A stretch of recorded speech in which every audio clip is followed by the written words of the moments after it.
Donc on reconnaît dans x carré moins 2x le début d'une identité remarquable, le début de x moins 1 au carré. En redéveloppant x carré moins le double produit 2x plus 1, donc pour compenser, On fait moins 1, très bien, moins 3. très bien. Finalement, on récupère la forme canonique, x moins 1 au carré moins 4. J'utilise le TNI depuis 2 ans maintenant. Donc là, je vous ai présenté une séance sur les fonctions en classe de première S. Donc l'intérêt fondamental, en tout cas pour un enseignant de mathématiques, de pouvoir utiliser un TNI et de pouvoir très rapidement changer de support et d'intégrer réellement les TIS dans l'enseignement de la discipline. Par l'intermédiaire, comme on a pu voir, d'appels à différents supports, à différentes technologies, comme un émulateur de calculatrice, comme un logiciel de calcul formel, comme un tableur, qui permet de rendre la discipline beaucoup plus expérimentale que ce qu'elle n'était avant. On utilise le TNI en cours de maths depuis le collège et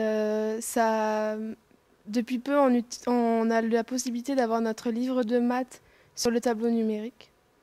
Donc on n'est plus obligé d'avoir dans notre sac et donc notre sac peut être moins lourd. Donc il commence à placer les points d'intersection de la courbe avec l'axe des abscisses. Puis il place le point qui correspond au minimum, puis l'intersection avec l'axe des ordonnées.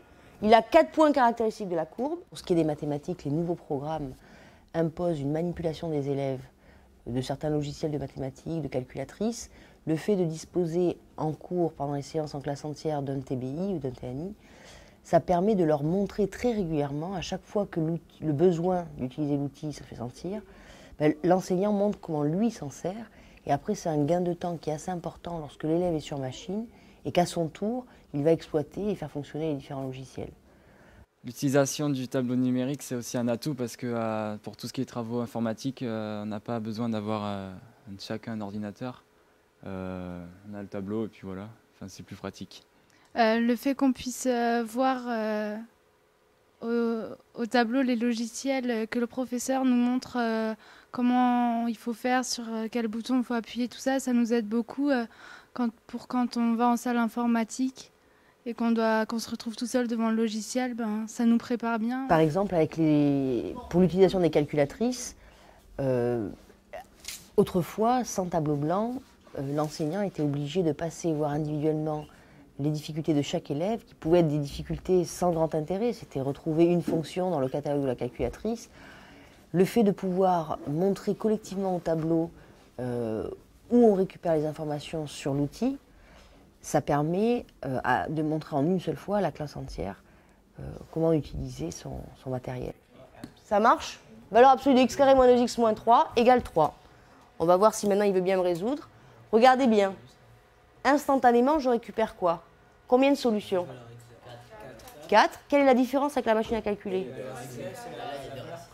Voilà, c'est ce qu'on appelle les valeurs exactes. Les pages qu'on a fait, les exercices qu'on a fait sont enregistrés. Genre, par exemple, si on n'a pas compris un truc et qu'on le demande plus tard, pas besoin de le remarquer, on revient sur la page précédente et c'est déjà marqué et elle peut toujours nous réexpliquer.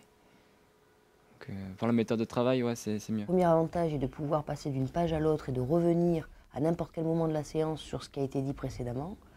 Donc c'est un premier point. L'autre avantage est de garder une trace écrite d'un cours qui est construit avec la classe et de pouvoir ensuite soit les déposer sur un ENT, soit leur distribuer sur papier, sur support papier. Donc ça a l'avantage de permettre la construction du cours avec la classe. C'est-à-dire que c'est en fonction des réactions des élèves, de ce qui va se passer, de ce qui va être dit, qu'on va petit à petit compléter la trame de cours que l'enseignant a préparée et leur proposer en fin de séance comme bilan de ce qui a été fait.